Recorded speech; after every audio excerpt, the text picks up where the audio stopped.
Hello les boosties! J'ai pas un verre d'eau aujourd'hui, j'ai mon smoothie adoré. Oui, je commence ma vidéo en prenant un peu de vitamine. Euh, j'ai envie qu'on parle d'un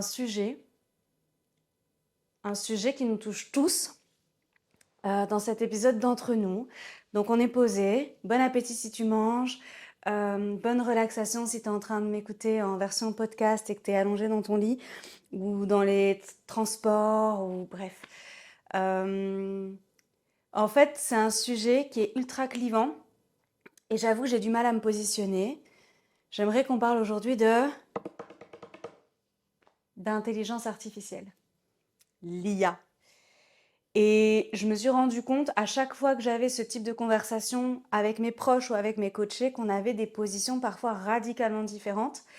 On peut se rejoindre sur certains aspects, mais aujourd'hui ne pas parler d'intelligence artificielle, c'est passer à côté d'une évolution je vais essayer d'être neutre au début, d'une évolution de notre espèce, de l'Homo sapiens sapiens, d'un progrès technologique. Oups, j'ai dit progrès. Ok. Euh, D'abord, pour commencer, dis-moi en commentaire si tu utilises l'intelligence artificielle ou pas, que ce soit dans ton quotidien ou de manière ponctuelle. Est-ce que ça c'est ok? Oui. Déjà, ça me permettra de savoir un petit peu qui j'ai en face de moi. J'ai eu plusieurs conversations très différentes cette semaine et je me suis dit, ok, let's go. J'ai eu une de mes amies qui m'a dit, je refuse d'utiliser ChatGPT et ses amis. Euh, oui, je dis ChatGPT. Euh, on peut dire ChatGPT, on peut dire, je sais pas ce que vous voulez. Bref, ce sera ChatGPT pour cette vidéo. Je refuse de l'utiliser et ça me fait chier quand j'utilise Google qu'en fait le premier bloc maintenant de recherche ce soit basé et généré par une IA. Donc je pense qu'il y a d'autres... Ecosia, c'est possible? Ecosia, un autre moteur de recherche, tu plantes des arbres et il n'y a pas d'IA, un truc du genre. Donc il y a des alternatives, mais effectivement si tu restes sur Google, maintenant l'IA est en premier plan et générée automatiquement. Je ne sais pas s'il y a des paramètres, s'il y en a qui ont des pistes, mettez-les dans les commentaires.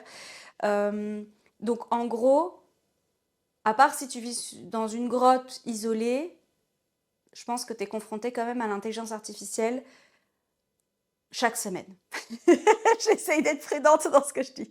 Chaque semaine. Donc j'en ai une qui m'a dit je refuse. Je refuse de l'utiliser. Elle n'a jamais utilisé ChatGPT de sa vie et elle essaie de trouver des alternatives pour éviter, justement avec Google, elle n'en a pas trouvé, euh, pour ne pas prendre part à ça.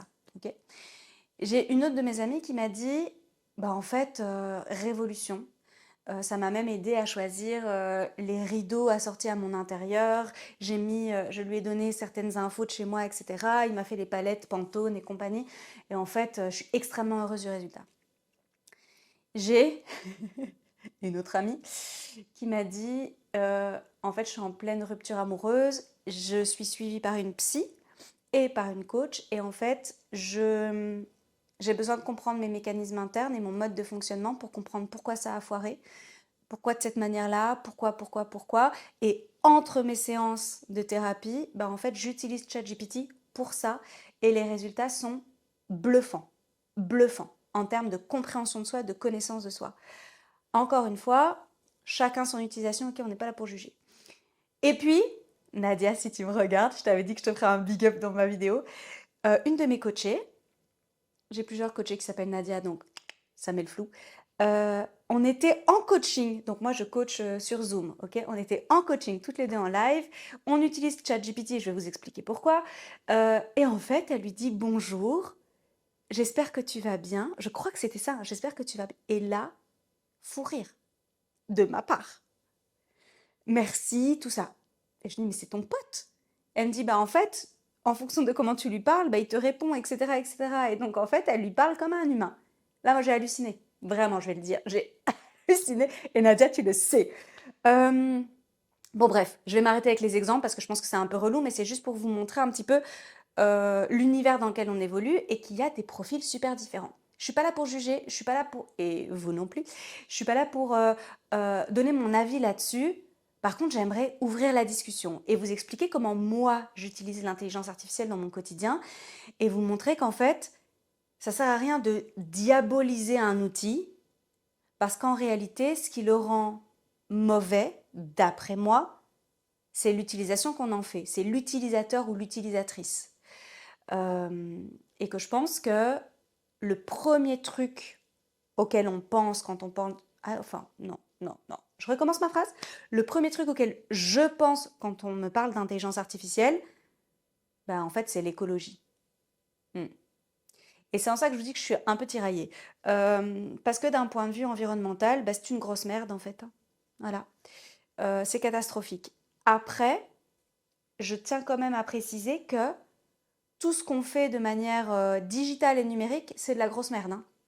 Sauf que là, on est à un level au-dessus et que les serveurs surchauffent et qu'il faut de l'eau, énormément d'eau, pour les refroidir et qu'il y a certaines startups à certains endroits du monde qui ont développé euh, des systèmes qui permettent d'utiliser cette surchaleur pour chauffer des villes, créer de l'électricité, etc. Mais c'est clairement pas la norme partout et que ça reste un désastre écologique. Ok. Ça fait réfléchir. Et ça fait réfléchir aussi à la manière de l'utiliser. Je prends l'avion plusieurs fois par an, c'est un désastre écologique. Voilà. Bon, on arrête la vidéo là. Parce que... Et voilà. Et le soleil fut. Je sais même pas si vous me voyez encore. Sorry, sorry. Voilà, je vais mettre là. Ça me pose problème. Vraiment, vraiment. Est-ce que pour autant je l'utilise pas? Non. Par contre, je l'utilise en pleine conscience. Je mets des guillemets, si tu m'écoutes en podcast, tu ne me vois pas. Mais je l'utilise de manière réfléchie et raisonnée. Par contre, c'est un game changer dans ma vie. Game changer, qu'est-ce que ça veut dire? Ça veut dire que clairement, il y a un avant ChatGPT, un après ChatGPT. Et encore une fois, pour moi, c'est l'utilisatrice qui en fait quelque chose de démoniaque. Est-ce que j'ose parler comme ça? Euh, pour moi, j'utilise l'IA dans ma sphère privée et dans ma sphère pro. Je vais commencer par la sphère pro parce que c'est la plus simple en fait. Euh, Quand tu es seul dans ton business, il y a plein de casquettes que tu n'as pas en fait. Et ce qui est complètement logique puisque un vrai business, d'après moi, un vrai business, ça veut rien dire ça, mais un business pour qu'il soit pérenne et qu'il soit rentable nécessite plusieurs corps de métier. Je vais plutôt le dire comme ça. Et donc en vrai, bah, moi je suis pas, je sais pas moi, j'ai pas de casquette marketing, j'ai pas de casquette en storytelling, j'ai pas de casquette en publicité, j'ai pas de casquette. Il y a plein de compétences que je n'ai pas. Alors j'ai plus de compétences qu'avant Coaching Laurine évidemment parce que j'apprends énormément sur le tas, mais j'ai pas un budget illimité pour pouvoir faire appel à 12 ou 15 personnes différentes pour la création de mes contenus, pour mes événements, pour mes lives, pour mes ateliers, bref, ok. Donc oui, j'utilise ChatGPT dans mon business. Est-ce que c'est ChatGPT qui vous écrit? Non. Est-ce que c'est ChatGPT qui fait mon contenu? Non. Est-ce que... qu'est-ce que je... On va prendre le titre de cet épisode, que je n'ai pas encore parce que je choisis mes titres a posteriori, après avoir fait la vidéo. Je demande toujours... Je travaille avec ChatGPT pour YouTube, par exemple, pour avoir des titres accrocheurs. Je pense qu'on peut s'améliorer, évidemment. J'ai envie de te dire, cette chaîne a 6 mois, donc tranquille. Enfin, quoique je ne sais pas quand est-ce que je vais publier cette vidéo, mais a priori, elle a 6 mois. Donc tranquille, un peu d'indulgence. Mais en fait, moi, j'ai pas les codes de YouTube. Il y a plein de trucs que je maîtrise pas. Bah pour ça, c'est un assistant formidable. Parce que ça me permet, moi, d'aller plus vite, d'apprendre et d'avoir quelqu'un sur qui compter. Et on met des fucking guillemets, hein, mais d'avoir une intelligence artificielle, donc la vraie intelligence artificielle, qui va chercher dans toutes ces bases de données pour pouvoir m'aider. Et donc, il me sort généralement 15 titres différents en fonction de l'angle que je veux adopter. Et ce que je fais moi, je les mixe. Donc, je n'utilise, je pense que ça m'est jamais arrivé, un produit pur de ChatGPT. Non. Les études ont montré aujourd'hui que ce qui est le plus performant, c'est d'utiliser ton expertise, tes compétences à toi, comblées à une intelligence artificielle. Tu vas beaucoup plus vite, beaucoup plus loin et tu es bien plus pertinent. Pourquoi? Pourquoi ne pas le faire? je vais pas générer d'image. Je l'ai fait l'année dernière et ça, je suis pas OK du tout en fait. Je génère pas d'image avec ChatGPT parce que c'est un gouffre écologique et ça, je suis pas du tout d'accord et c'est non, c'est pas grave. Et tu peux faire des trucs super géniaux sur Canva en fait, à un moment donné, hein. Ou prendre des graphistes en fait, payer des graphistes freelance. Petite dédicace à G. Donc en vrai, je pense que faut pas se culpabiliser non plus. En tout cas, c'est ce que je me dis moi. Je sais pas ce que toi tu te dis, mais faut pas se culpabiliser, mais faut pas penser que l'IA remplace ton boulot en fait, ou remplace tes compétences. C'est pas, ça devient pas ton cerveau en fait. Et encore une fois, c'est un peu comme un GPS pour moi. Le GPS, quand tu constates que il te fait prendre un chemin qui est un peu bizarre ou un peu illogique, bah en fait, tu as un cerveau, tu as deux neurones qui se touchent, tu t'es pas obligé de suivre la machine, quoi. Bah pour moi, c'est la même chose l'IA. Sachant qu'il y a en moyenne 2 à 3 erreurs par 2 pages. Donc c'est même pas, faut pas prendre ça comme tiens, vas-y, c'est une vérité universelle. Non. Et ce qui est intéressant, c'est de le challenger et de lui dire ouais, mais attends, regarde, t'as pas pensé à ça parce qu'on a des compétences, on a un savoir et c'est intéressant de combiner les deux et donc pas juste se reposer sur l'intelligence artificielle. Mais honnêtement, aujourd'hui, dans mon business, c'est une plus-value extraordinaire parce que ça me permet d'apprendre beaucoup plus rapidement et vous savez que l'apprentissage me fait chier, donc ça me permet d'apprendre beaucoup plus rapidement et de pouvoir avoir un backup, je sais pas comment expliquer, une équipe virtuelle quoi, et de me dire bah en fait là maintenant j'ai besoin de marketing, là j'ai besoin d'avoir un mail qui est un peu plus vente ou un mail qui est un peu plus chaleureux, etc. Et en fait bah, ce que toi tu vas lire dans mes mails ou ce que tu vas lire dans mes contenus, etc., c'est jamais un produit fini de ChatGPT, jamais. Par contre, il va me faire penser à des tournures de phrases, il va me faire penser à des outils auxquels moi je ne penserais pas. Et ça, c'est hyper intéressant. Si l'outil me parle, je l'adopte, je le vérifie et je l'adopte évidemment. Enfin, c'est la base, mais je préfère quand même le dire. Si l'outil ne me parle pas, je n'utilise pas. Donc, encore une fois, pour moi, c'est une plus-value. Et j'ai même envie de dire un truc encore plus chouette. Cette chaîne YouTube. J'ai voulu une chaîne YouTube sans montage, sans, sans fioriture, sans rien, et sans ultra méga authentique. Je pense que ça se voit. Vous savez que j'ai pas de script. Vous savez que j'ai pas de, j'ai juste mon idée, mon fil conducteur, et puis je parle autour de ça. Ça plaît pas. Ça c'est chacun ses goûts, ok. Mais vous êtes de plus en plus nombreux sur cette chaîne et j'ai des retours super chouettes. Donc je me dis qu'il y a quand même des personnes à qui ça plaît. Il n'y a pas d'IA en fait, à part pour m'aider pour le titre. Il n'y a pas d'IA sur ma chaîne. Il y a pas, c'est pas scripté par ChatGPT. C'est pas, non. Et je trouve ultra intéressant, justement dans cette nouvelle vague d'intelligence artificielle, bah, de continuer à proposer du contenu humain, avec mes failles, avec ma manière de parler, parfois un peu bizarre, avec mes bugs, avec mes réflexions, avec... Bref, c'est moi. Vous avez du contenu brut. De la même manière que vous avez du contenu brut quand vous venez à mes ateliers, quand vous venez en coaching avec moi, quand vous êtes sur mon Insta. En fait, l'IA, c'est un support au même titre que je vais utiliser un support avec CapCut pour retirer le début et la fin de cette vidéo quand je me lève et que je m'assois pour lancer la caméra. Donc en fait, encore une fois, mon utilisation à moi et ce que j'en fais me permet de gagner du temps, d'être plus rentable et de prendre du plaisir et de ne pas être là à galérer 300 millions d'années sur un truc. Ok. Donc, j'ai envie de dire que c'est plutôt bénéf. Dans ma vie privée, dites-moi un peu en commentaire comment vous l'utilisez, si vous l'utilisez dans votre business. Et dans ma vie privée, je l'utilise par exemple pour faire des recherches pour un voyage. Parce qu'alors, il va aller me chercher toutes les informations dont j'aurais besoin. Après, au niveau des recommandations de resto et tout, j'ai trouvé que c'était nullissime parce que la moitié était fermée à chaque fois que je les sollicitais en tous les cas. Mais par contre, super intéressant pour des itinéraires, pour des parcours. Alors oui, je pourrais acheter des guides de voyage. Complètement d'accord. Je pourrais en acheter plusieurs, faire une étude, faire des croisées, etc. Oui, bien sûr. Par contre, j'ai un facteur temps, énergie, plaisir, santé, qui chez moi est un petit peu bancal parfois. Et si tu as vu ma vidéo de la semaine dernière, tu sais que j'ai traversé une période là d'1 mois et demi extrêmement compliquée. Niveau santé, niveau énergie, etc. Donc en fait, oui, je me facilite la vie. Et le confort, c'est une de mes valeurs fondamentales. Donc si, allongée dans mon lit, je peux, avec ChatGPT, construire, je sais pas moi, un itinéraire de voyage avec mon ami d'enfance, par exemple, pour le mois d'octobre, ben, je vois pas pourquoi je ne le ferais pas. Et je l'ai utilisé pourquoi? Pour rechercher aussi des salles à privatiser pour mes 40 ans. En fait, j'étais sur Google et je trouvais que c'était ultra relou. Et en fait, il m'a fait plein de recherches, il allait chercher sur des forums et tout. Mais en fait, c'est, excuse-moi, mais honnêtement, ça te fait gagner du temps, c'est pertinent.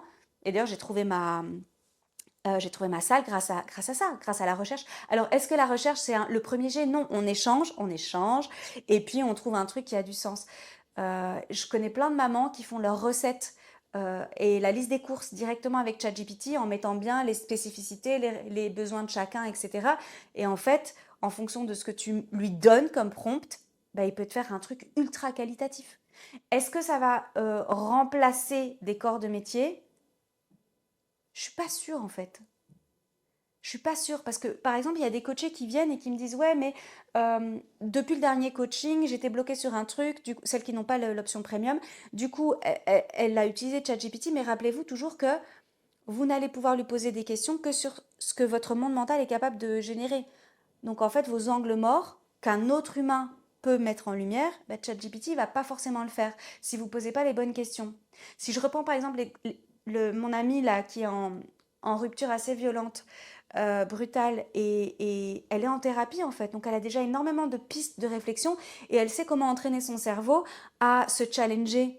Comme moi au quotidien, je me fais de l'auto-coaching en fait.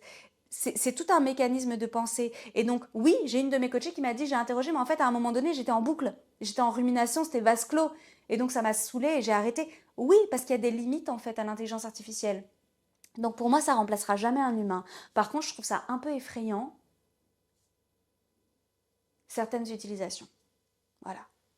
Et comme n'importe quel progrès, bah, il y a des déviances, en fait. Mais pour moi, c'est intéressant de prendre le train en marche. Voilà. C'était mon partage du jour. Je ne sais pas ce que vous en pensez. Est-ce que vous êtes farouchement contre l'intelligence artificielle? Est-ce que vous êtes comme moi, en fait, à moitié en train de culpabiliser si c'est une utilisation qui est dégueulasse? Ou est-ce que vous continuez à l'utiliser malgré tout? Enfin voilà, dites-moi un petit peu. J'ai ce truc de culpabilité, en fait, pour pas mal de trucs, hein. Pour l'avion, j'en ai parlé tout à l'heure. Euh, je trouve qu'on est une génération un peu sacrifiée comme ça. On a tellement d'informations aujourd'hui sur ce qui se passe que c'est difficile de faire quelque chose sans avoir cette petite voix qui dit ah ouais mais là c'est pas super bien en fait. C'est pas top et tu le sais. En fait c'est mieux d'être ignorant je pense. Mais est-ce que je serais heureuse si j'étais ignorante? Oui, je serais heureuse. Mais est-ce que j'irais pas creuser quand même un peu? Si. Ouais. Ouais, bon, j'arrête là. Cette conversation, cette auto-conversation stérile. Euh, ouais, dites-moi un petit peu pourquoi vous utilisez l'IA et si vous ne l'utilisez pas, pourquoi vous ne l'utilisez pas, ça m'intéresse. C'est c'est toujours très enrichissant d'avoir des avis, des avis divergents même, ou complémentaires. Et je peux entendre aujourd'hui qu'on n'utilise pas l'IA à tort et à travers, complètement. Que ce soit quelque chose euh, duquel on se méfie. Mais encore une fois, c'est l'utilisatrice ou l'utilisateur qui en fait quelque chose de moche. Donc voilà, je pense que quand on a une utilisation raisonnée et réfléchie, bah, ça change vraiment bien la donne. Ouais, donc voilà, c'était ma pensée du jour avec vous. Je vais trinquer avec mon verre de smoothie. J'ai fait encore un épisode assez court. Dites-moi si vous préférez les courts ou les longs, parce qu'évidemment, je m'adapte. Vous savez que je peux très bien faire que des formats très longs. Mais je garde plutôt ça pour les interviews pour le moment. Comme ça, j'alterne un petit peu. Vous savez que vous avez, j'ai mon verre à la main, oui, je vais rester avec mon verre à la main. Vous savez que vous avez cette version-là en podcast. Je vous mets tous les liens cliquables dans la légende de cet épisode. Vous avez la version vidéo évidemment sur YouTube et sur Spotify d'ailleurs. Je serai extrêmement heureuse de vous lire en commentaire. Et évidemment, qu'est-ce que j'ai oublié? T'aurais pu me le rappeler quand même? Oui, je parle à mon boosty. Abonnez-vous. Abonnez-vous. Mettez-moi un pouce si la vidéo vous a plu. J'ai vu que j'avais reçu 2 pouces négatifs sur une de mes vidéos. Alors vous vous dites, putain, la meuf, elle les compte, oui, mais parce que c'est les 2 premiers. Bah c'est ok aussi en fait, hein. On n'est pas obligé d'aimer tous mes contenus, on n'est pas obligé de m'aimer, on n'est pas obligé de me regarder d'ailleurs. Mais si vous mettez un pouce vers le bas, bah expliquez-moi pourquoi. Peut-être, non, je sais pas. Et si vous mettez un pouce vers le haut, évidemment, expliquez-moi aussi pourquoi. Mettez-moi en commentaire les sujets aussi que vous avez envie que j'aborde dans d'autres vidéos. Ici, l'intelligence artificielle, j'avais envie de faire une petite capsule parce que, en fait, ça devient inévitable. Et hier, je vais faire un dernier. Hier, j'étais à un spectacle d'impro. C'était la première fois pour moi. Vous savez que j'ai, pour si vous me connaissez et que vous me suivez, que j'ai 40 ans cette année et que chaque mois, je vais faire une à plusieurs activités inédites que je n'ai jamais faites tout au long de l'année, pour l'année de mes 40 ans. Bref, c'est le truc que moi j'ai décidé pour moi et j'adore ça. De manière générale, je fais pas mal de nouveautés, mais là j'ai envie d'en faire de manière régulière, voire systématique, chaque mois, pour marquer mon année. Et hier, c'était spectacle d'impro, IA, vous et moi. Et en fait, j'étais un petit peu sceptique, je me demandais un peu, surtout dans de l'impro, comment l'IA... Bon, finalement, aucune plus-value. I'm so sorry si vous me regardez et que c'est votre spectacle, parce que aucune plus-value à générer un prompt au début, une image, alors déjà, moi, j'étais pas OK, un son, et après, on l'utilise plus du tout, et c'est que les comédiens. Donc, c'était pas très réussi, mais même au théâtre, du coup, bah, l'IA commence à pointer le bon de son nez. Donc, ça méritait quand même une petite vidéo, non? Je vous lis en commentaire et c'est le moment où je vous souhaite une merveilleuse journée, une magnifique soirée ou une délicieuse nuit, une douce nuit, où que vous fassiez, quoi que vous fassiez, avec qui vous voulez. On trinque? Bisous boost!